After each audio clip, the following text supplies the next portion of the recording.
Hello dear students, आज के इस वीडियो में हम लोग सीखेंगे क्लास 6 का मैथ। और आज का जो टॉपिक है वो है इकाई 4 सांख्यिकी, जिसको इंग्लिश में स्टैटिक्स बोला जाता है। तो इकाई 3 तक हम लोग इसके पहले वाले वीडियोस में पढ़ चुके हैं। अगर अभी तक आप लोगों ने उस वीडियो को नहीं देखा है तो प्लेलिस्ट में वो सभी वीडियो आपको मिल जाएगा, आप वहां से उसको इजिली देख सकते हैं। तो चलिए अब आज का वीडियो स्टार्ट करते हैं और सीखते हैं अभ्यास 4A के सभी सवाल। इसमें जो पहला सवाल आपका लिखा हुआ है, किसी मोहल्ले में 10 परिवारों में सदस्यों की संख्या निम्नवत ज्ञात की गई है और ये कुछ आंकड़े दिए गए हैं। इन आंकड़ों को आरोही क्रम में व्यवस्थित करना है। ये जो आंकड़े दिए गए हैं ये किसी मोहल्ले में जो फैमिली के मेंबर्स हैं उनका ये संख्या दिया हुआ है। इन्हीं आंकड़ों को आरोही क्रम में व्यवस्थित लिखना है, रीअरेंज करना है। तो सबसे पहले इस सवाल को हल करने के लिए आपको आरोही क्रम आना आवश्यक है। आरोही क्रम क्या होता है? तो आरोही क्रम का एक लाइन का कॉन्सेप्ट है कि जो भी आंकड़े दिए गए हैं उन आंकड़ों में जो सबसे छोटी संख्या होगी उसको सबसे पहले लिखेंगे और जो सबसे बड़ी संख्या होगी उसको सबसे लास्ट में लिखेंगे। तो यहां पर हमको क्या करना है, आरोही क्रम में लिखना है। तो आरोही क्रम में क्या करेंगे, जो सबसे छोटी संख्या या सबसे छोटा अंक होगा उसको सबसे पहले लिखेंगे। तो यहां पर हमको चेक करना है कि सबसे छोटा अंक यहां पर कौन सा है। तो सबसे छोटा अंक यहां पर 2 है, 2 को यहां सबसे पहले लिखेंगे। जो सबसे छोटा अंक या सबसे छोटा संख्या होगा उसको सबसे पहले लिखेंगे। अब इसके ठीक बाद इससे जस्ट बड़ा जो संख्या होगा उसको लिखेंगे। तो 2 के बाद यहां पर 3 है, 3 को लिख लेंगे। तो यहां पर ऐसे मार्क कर लेंगे ताकि यहां पर समझ में आ जाए कि कौन सी संख्या हो चुकी है और कौन सी बची हुई है। तो 2 हो गया, 3 हो गया और 3 के बाद यहां फिर से 3 आ गया, तो इस वाले 3 को लिख लेंगे। अगर फिर इसके बाद कहीं पर 3 आया होता तो फिर हम यहां पर कॉमा लगाकर 3 लिखते। तो 3 यहां पर हो गया, 3 के बाद आएगा 4, यहां पर लिखा है तो 4 लिख लेंगे। ये भी हो गया। 4 के बाद आएगा 5, तो 5 यहां पर है, 5 भी लिख लेंगे। 5 के बाद यहां पर 6 लिखा है तो 6 लिख लेंगे। फिर एक बार यहां पर 6 लिखा है तो यहां पर 6 लिख लेंगे, ये भी हो गया। 6 के बाद आएगा 7, 7 लिख लेंगे, ये भी हो गया। 7 के बाद देखेंगे यहां बच गया 8, 8 को भी लिख लेना है यहां पर इस प्रकार से। और यहां लास्ट में 9 बचा है तो 9 यहां पर लिख लेंगे। यही आपका आरोही क्रम है। तो आरोही क्रम का कॉन्सेप्ट आपको आ गया होगा कि जो सबसे छोटा अंक होगा या जो सबसे छोटा संख्या होगा उसको सबसे पहले लिखेंगे और जो सबसे बड़ा संख्या होगा उसको सबसे लास्ट में लिखेंगे। तो यही आपका आंसर है। आंकड़ों को आरोही क्रम में व्यवस्थित करना था, ये आरोही क्रम में यहां पर व्यवस्थित हो गया। अब इसको चेक करने के लिए जो भी आंकड़े दिए हुए होते हैं पहले उनको काउंट कर लेते हैं। फिर इसके बाद जो आंसर आप लिखे हैं तो कहीं उसमें मिस्टेक तो नहीं हुआ, कोई अंक छूट तो नहीं गया, तो इसीलिए इसको पहले काउंट कर लेंगे। 1 2 3 4 5 6 7 8 9 10। यहां पर 10 डिजिट्स दिए गए हैं तो नीचे भी 10 ही होने चाहिए। 1 2 3 4 5 6 7 8 9 10। तो यहां पर भी 10 हैं, यहां पर भी 10 हैं, दोनों जगह 10-10 हैं। तो इसका मतलब कोई अंक छूटा नहीं है और हमारा सवाल अब यहां पर सही है। तो ये आपका पहला सवाल था। अब इसी प्रकार से देखेंगे कि दूसरा सवाल क्या है और उसको हल करेंगे।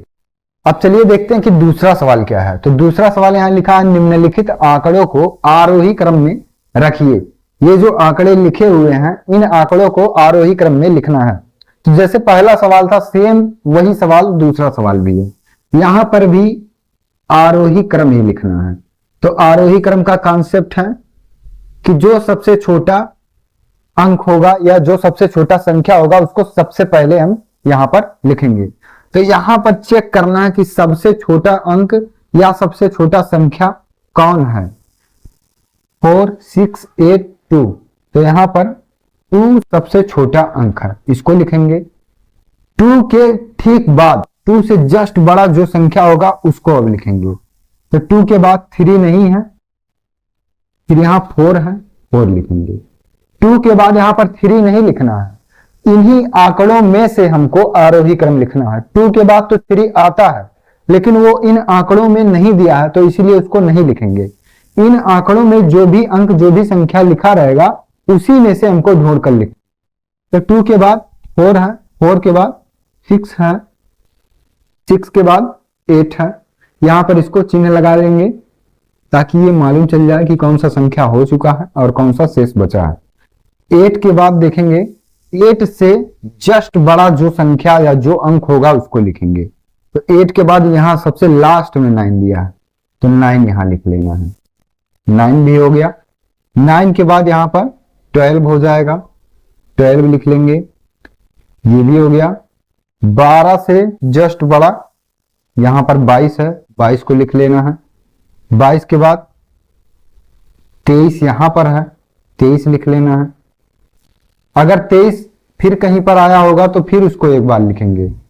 तो 23 के बाद यहां पर 24 है, 24 लिख लेना है। 24 के बाद यहां 25 दिया है, ये हो गया। 25 के बाद अब देखेंगे 25 से जस्ट बड़ा यहां पर 29 है, 29 को लिख लेना है, ये 29 भी हो गया। तो इधर के सभी अंक हो गए हैं, इधर बचे हुए हैं। यहां पर 32 लिखना है, 29 के बाद 32, 32 के बाद यहां 37 लिख लेना है, 37 के बाद 42, 37 के बाद यहां पर लिखना है 42 और 42 के बाद लिख लेना है 44। ये हो गया आपका। अब इसका जो आंसर आया उसको चेक करने के लिए कि जो ये क्रम हम लिखे हैं ये सही है या नहीं सही है, इसको जांच करने के लिए यहां पर जितने भी आंकड़े लिखे हुए हैं इन सभी आंकड़ों को काउंट करना है, गिन लेना है और जितने भी अंक या संख्याएं यहां पर रहेंगे उतने ही अंक या संख्या नीचे भी यहां पर रहने चाहिए। तो यहां पर काउंट करिए 1 2 3 4 5 6 7 8 9 10 11 12 13 14 15 15 आंकड़े ऊपर लिखे हुए हैं तो 15 आंकड़े नीचे भी होने चाहिए। 1 2 3 4 5 6 7 8 9 10 11 12 13 14 और 15। तो इसका मतलब हमारा आंसर जो है वो सही है। आरोही क्रम का मतलब होता है जो सबसे छोटा होगा उसको सबसे पहले लिखेंगे और जो सबसे बड़ा होगा उसको सबसे लास्ट में यहां पर लिखेंगे। तो ये आपका दूसरा सवाल भी हो गया। अब इसके बाद हम सॉल्व करेंगे क्वेश्चन नंबर 3। तो चलिए देखते हैं कि क्वेश्चन नंबर 3 क्या है और उसको हल करते हैं। तो अब इसके बाद हम लोग तीसरा सवाल क्या है इसको सॉल्व करेंगे। तो तीसरा सवाल दिया है किसी कक्षा की 10 बालिकाओं के प्राप्तांकों का प्रतिशत निम्नवत है। ये जो है ये किसी कक्षा में 10 बालिकाओं के जो अंकों का परसेंटेज है वो इतना इतना दिया है। तो इन आंकड़ों को अवरोही क्रम में व्यवस्थित करना है। तो प्रश्न नंबर 1 और 2 जो था उसमें आरोही क्रम लिखना था। आरोही क्रम का जस्ट अपोजिट होता है अवरोही क्रम। तो अवरोही क्रम का कॉन्सेप्ट है कि जो सबसे बड़ा अंक होगा या सबसे बड़ा संख्या होगा उसको सबसे पहले लिखेंगे और जो सबसे छोटा अंक या संख्या होगा उसको सबसे लास्ट में लिखेंगे। तो अवरोही क्रम इसका लिखने के लिए अवरोही क्रम जो यहां पर सबसे बड़ा होगा अंक या संख्या उसको हम सबसे पहले लिखेंगे। तो यहां पर चेक करना है कि सबसे बड़ा अंक या संख्या कौन सा है। तो सबसे बड़ा अंक यहां पर या संख्या 75 है तो इसको यहां पहले लिखेंगे। अवरोही क्रम में जो सबसे बड़ा रहेगा उसको सबसे पहले लिखेंगे। अब इससे जस्ट छोटा जो रहेगा 75 के पहले आता है 74 तो इसको घटते हुए क्रम में लिखना है। 75 से पहले आएगा 74 तो इसको लिख लेना है। घटते हुए क्रम में लिखना हो इसको, यही इसका अवरोही क्रम हो जाएगा। तो 74 से घटाएंगे तो यहां पर 73 हो जाएगा। 73 से छोटा यहां पर कौन सा संख्या इसको चेक करना है। तो यहां पर 67 है इसको लिखेंगे। अब इससे छोटा चेक करेंगे कि यहां पर कौन सा है। तो 67 से छोटा यहां पर 62 है, 62 लिख लेंगे। 62 से छोटा यहां पर 61 है, 61 लिख लेंगे। अब 61 से यहां पर छोटा देखेंगे तो यहां पर 57 है तो 57 को लिख लेना है। 57 से छोटा यहाँ पर 56 कहीं नहीं है, 55 है तो 55 को लिखना है। घटते हुए क्रम में लिखेंगे तो इसका अवरोही क्रम हो जाएगा। अब इसके बाद यहां पर एक संख्या बचा है और यहां पर, तो यहां लिख लेना है 42। 55 से फिर 42 आ जाएगा, 42 से हो जाएगा यहां पर 33, तो ये 33 हो गया। यही आपका आंसर है। आंसर की जांच करने के लिए यहां पर जितने भी आंकड़े लिखे हुए हैं उतने ही आंकड़े नीचे भी होने चाहिए। यहां पर इस बात को ध्यान में रखेंगे और चेक जरूर कर लेंगे, क्योंकि यहां पर क्या होता है, मिस्टेक हो जाता है। यहां पर 10 अंक दिए हैं, गलती से अगर 9 अंक लिख लिए, यहां पर भी 9 हो गया तो आंसर हमारा गलत हो जाएगा। इसीलिए यहां पर काउंट कर लेंगे 1 2 3 4 5 6 7 8 9 10, तो नीचे भी 10 ही होनी चाहिए। 1 2 3 4 5 6 7 8 9 10, तो इसका मतलब ये जो अवरोही क्रम लिखा है ये सही हो। और घटते हुए क्रम को अवरोही क्रम कहते हैं, बढ़ते हुए क्रम को आरोही क्रम कहते हैं। इसको इंग्लिश में अवरोही क्रम को डिसेंडिंग ऑर्डर बोला जाता है, आरोही क्रम को इंग्लिश में असेंडिंग ऑर्डर। तो यहां पर तीसरा सवाल हम लोग लगा चुके हैं। अब इसके बाद हम लोग हल करेंगे चौथा सवाल। तो चलिए देखते हैं चौथा सवाल क्या है और उसको हल करते हैं। तो अब चलिए सॉल्व करते हैं चौथा सवाल। चौथा सवाल यहां पर देखेंगे तो काफी बड़ा सवाल है, लेकिन सवाल को देखकर तो घबराना यहां पर बिल्कुल भी नहीं है, क्योंकि सवाल बहुत ही आसान है। बस सवाल में क्या कह रहा है इस चीज को समझना आना चाहिए। तो चलिए सवाल पढ़ते हैं, और अगर सवाल एक बार पढ़ने से नहीं आ रहा है दोबारा पढ़िए, उसको 3 बार पढ़िए। जब आप उसको बार बार सवाल को पढ़ेंगे तो सवाल ऑटोमेटिक आपको समझ में आ जाएगा कि इसमें करना क्या। सवाल देखकर यहाँ पर होपलेस नहीं होना कि सवाल बहुत बड़ा है नहीं लगेगा, ऐसी निगेटिविटी अपने माइंड में तो नहीं लाना है। चलिए अब सवाल पढ़ते हैं और इसको हल करते हैं। एक ग्राम सभा में मनरेगा योजना के अंतर्गत 20 व्यक्तियों जॉब कार्ड धारकों द्वारा एक माह में किए गए कार्य के दिनों की संख्या प्रति व्यक्ति निम्नवत है। इन आंकड़ों को अवरोही क्रम में लिखकर ज्ञात कीजिए कि कितने व्यक्तियों ने 10 दिन से कम काम किए हैं। तो यहां पर एक कोई ग्राम सभा है और उसमें मनरेगा योजना के अंतर्गत 20 व्यक्ति हैं जो कि एक माह में किए गए कार्य में दिनों की संख्या है। तो ये जो है ये एक माह में कितने दिन 20 व्यक्तियों ने कार्य किए हैं, तो ये आंकड़े लिखे हुए हैं। तो इस प्रश्न में आपको 2 काम करना है। पहला तो यहां पर अवरोही क्रम लिखा हुआ है, अवरोही क्रम में इसको लिखना है। सबसे पहला प्रश्न यही है कि आपको ये जो आंकड़े लिखे हुए हैं इन आंकड़ों को अवरोही क्रम में लिखना है। फिर इसके बाद एक प्रश्न आपका यहां तक है, दूसरा प्रश्न यहां पर है कि कितने व्यक्तियों ने 10 दिन से कम काम किए। तो जब आप इसका अवरोही क्रम लिख लेंगे, अवरोही क्रम का मतलब होता है कि सबसे बड़ा संख्या सबसे पहले और जो सबसे छोटा होगा उसको सबसे लास्ट में लिखेंगे। जब आप इसको रीअरेंज करके व्यवस्थित लिख लेंगे तब आपको काउंट करने में आसानी होगी कि कितने ऐसे व्यक्ति हैं जो 10 दिन से कम काम किए। तो चलिए अब इन आंकड़ों को अवरोही क्रम में लिखते हैं। अवरोही क्रम का कॉन्सेप्ट है कि जो सबसे बड़ा अंक या संख्या होगा उसको सबसे पहले लिखेंगे। तो यहां पर आपको चेक करना रहेगा कि कौन सा अंक या संख्या सबसे बड़ा है।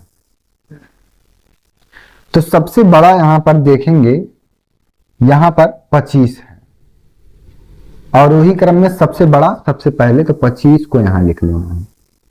25 से जस्ट छोटा जो संख्या रहेगा उसको अब लिखेंगे। तो 25 के पहले आएगा यहां पर 24, 24 को लिख लेना है। घटते हुए क्रम में लिखेंगे इसको। 24 से पहले आएगा 23, तो 23 यहां पर ढूंढना है, 23 नहीं है। 23 के बाद यहां पर देखिए 21 लिखा है तो 21 लिख लेंगे।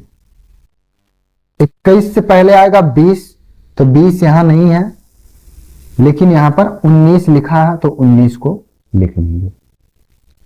चेक करना है कि मतलब जो यहां अंक या संख्या है वो रिपीट तो नहीं हुई है। अगर रिपीट हुई है तो उसको 2 बार लिखेंगे, अगर 3 बार लिखा है तो उसको 3 बार लिखेंगे।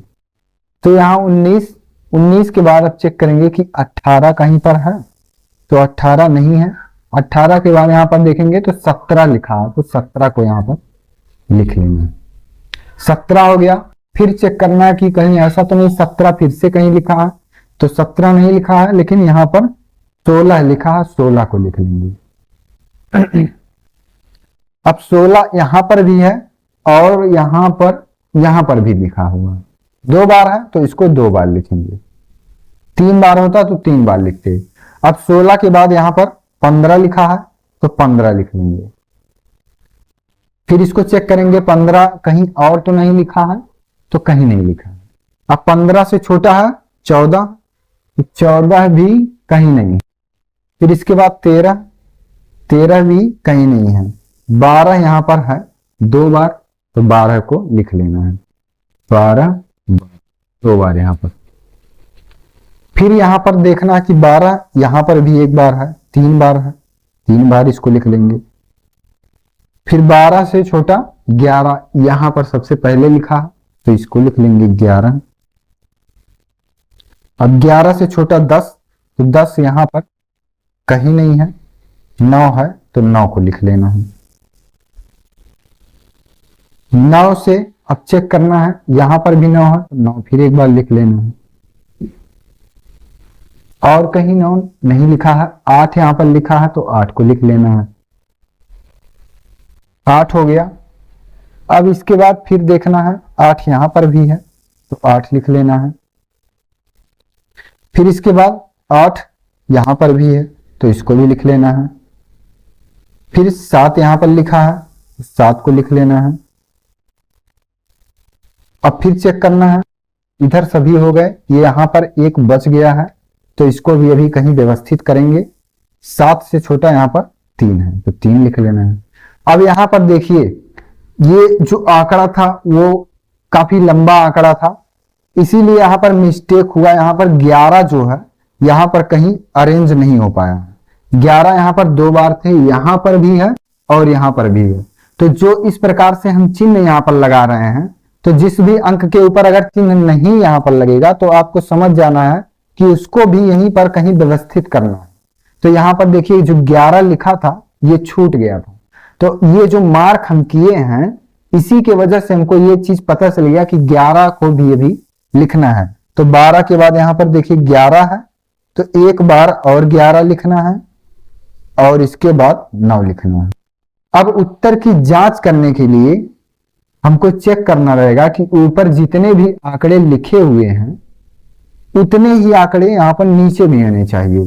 तो 1 2 3 4 5 6 7 8 9 10 11 12 13 14 15 16 17 18 19 और ये लास्ट में 20, 3 को भी यहां पर लिखेंगे। तो 20 आंकड़े ऊपर हो गए, 20 आंकड़े नीचे भी होने चाहिए।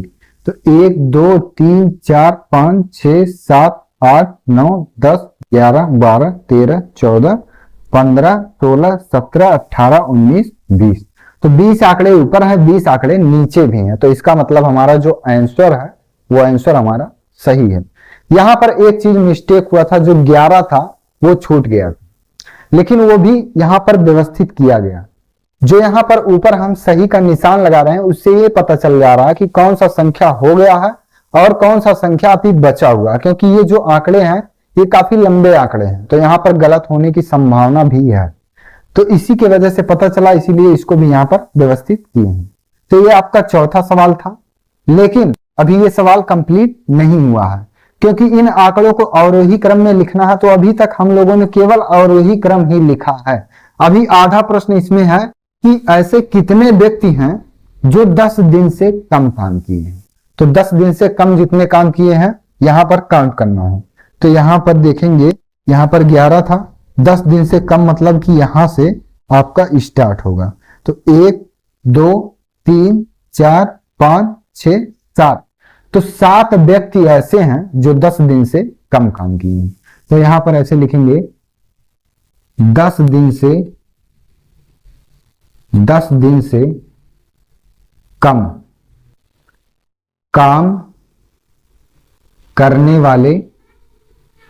वाले व्यक्तियों की संख्या, व्यक्तियों की संख्या, तो यहां पर लिख लेना है बराबर 7। ये आपका आंसर है। आंकड़ों को अवरोही क्रम में यहां पर ऐसे लिखे हैं। फिर इसके बाद ये पहला आंसर है आपका और ये दूसरा आंसर है।